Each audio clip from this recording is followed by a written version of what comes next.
A multi-use games area is a versatile sports facility that can be used for a wide range of sporting activities.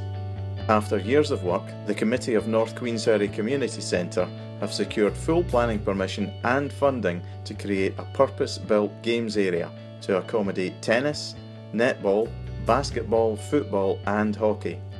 Fife's newest boys football team, North Queensferry FC, are helping the community centre to win a UK-wide competition to pay for floodlights that will make the MUGA a year-round facility. Here's how you can vote. Register online at www.onefamily.com. Click on My Account and then Register Online. You can sign in with Facebook, Twitter, or click the green sign up button and fill in a few simple details. To complete your registration, One Family will send you an email. Simply open the email and click on the link.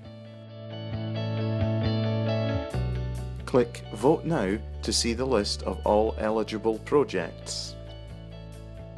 Type Floodlights into the search box and then select More on the right hand side of the screen. And click Vote Now. Thanks for voting, we really appreciate your support. Voting ends on the 6th of September, so please vote now.